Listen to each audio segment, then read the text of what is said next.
यीशु मसीह के मधुर और मीठे नाम में आप सबों का स्वागत है।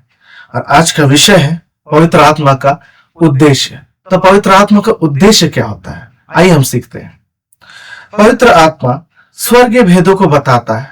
तो वचन में जैसा लिखा है, जिन बातों को आंखों ने नहीं देखा, जिन बातों को कानों ने नहीं सुना, जो बातें हमारे चित्त में नहीं समाई, वो बातों को पवित्र आत्मा हम पर प्रकट करता है।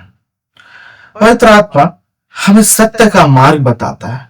और सत्य का मार्ग क्या है और जिसमें हमें चलना है, वही है सत्य का मार्ग। और इसे और अधिक सीखने के लिए हम निकालेंगे यूहन्ना उसका 16वां अध्याय, उसका 13 से लेकर 14 पद। उसमें इस प्रकार लिखा है, परंतु जब वह अर्थात सत्य का आत्मा आएगा तो तुम्हें सत्य का मार्ग बताएगा, क्योंकि वह अपनी ओर से ना कहेगा, परंतु जो कुछ सुनेगा वही कहेगा और आने वाली बातें तुम्हें बताएगा। तो पवित्र आत्मा जो है, वो पिता परमेश्वर जो उसे कहता है, जो उसे बतलाता है, पवित्र आत्मा सिर्फ हमें उन्हीं बातों को बताता है। और जब हम सत्य के मार्ग पर चलेंगे तभी ऐसा संभव है। और जब यीशु मसीह जब जितना समय उसने इस पृथ्वी पर बिताया, वो एक परफेक्ट एग्जाम्पल हमारे लिए है, हमारे जीवन के लिए वो एक परफेक्ट एग्जाम्पल है। तो हम जब उसे देखकर चलते हैं और पवित्र आत्मा की सहभागिता में हम शामिल रहते हैं, कदम से कदम मिलाकर चलते हैं, तभी पवित्र आत्मा हमें स्वर्गीय भेदों को बताता है। और वह 14 पद में देखेंगे, वह मेरी महिमा करेगा, क्योंकि वह मेरी बातों में से लेकर तुम्हें बताएगा। और जब हम जैसे वचन का अध्ययन करते हैं तो जो प्रकाशनें हमें मिलती हैं वो सिर्फ पवित्र आत्मा की ओर से ही होती है। और आगे हम देखेंगे स्वप्न, दर्शन और प्रकाशन के द्वारा भी पवित्र आत्मा हमसे बातें करता है। जैसे उदाहरण के लिए यूहन्ना को दर्शन के द्वारा प्रकाशित वाक्य मिला है।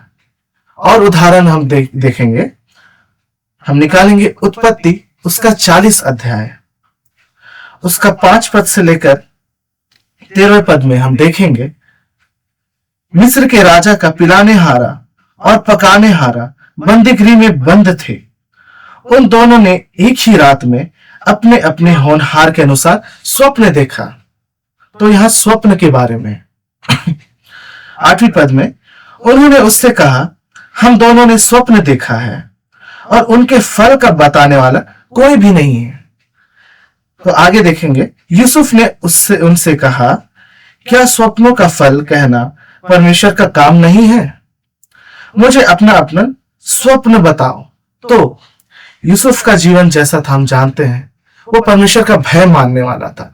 वो पवित्र आत्मा से हमें हमेशा सहभागी रहता था और बिना पवित्र आत्मा की सहायता से वो कोई भी कार्य नहीं करता था। तो इसीलिए यूसुफ ने कहा, मुझे अपना अपना स्वप्न बताओ।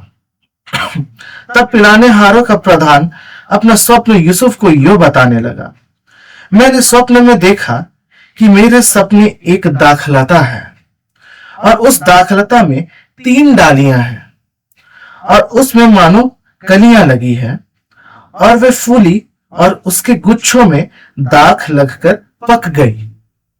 फिरौन का कटोरा मेरे हाथ में था और मैंने उन दाखों को लेकर फिरौन के कटोरे में निचोड़ा और कटोरे को फिरौन के हाथ में दिया। तो उसके बाद यूसुफ कहता है, इसका फल यह है। तो यहाँ यूसुफ किसकी सहायता से बता रहा है? यहाँ यूसुफ पवित्र आत्मा की सहायता से बता रहा है। और परमेश्वर पिता का जैसा उद्देश्य था और पिता और पवित्र आत्मा का जैसा उद्देश्य था, उसके अनुसार यहाँ यूसुफ ने बताया, इसका फल यह है। 3 डालियां का अर्थ है 3 दिन है, इसलिए अब से 3 दिन के भीतर फिरौन तेरा सिर ऊंचा करेगा और फिर से तेरे पद पर तुझे नियुक्त कर देगा और तू पहले के समान फिरौन का पिलाने हारा होकर उसका कटोरा उसके हाथ में फिर दिया करेगा। तो यह जब बंदी गृह में ये लोग थे, तब यूसुफ ने उन पिलाने हारों को उनके स्वप्न का अर्थ बताया और ये पवित्र आत्मा की सहायता से ही बताया। और ठीक इसी तरह जब हम उत्पत्ति 41 पद में भी देखेंगे तो यूसुफ ने फिरौन के स्वप्न का अर्थ भी बताया।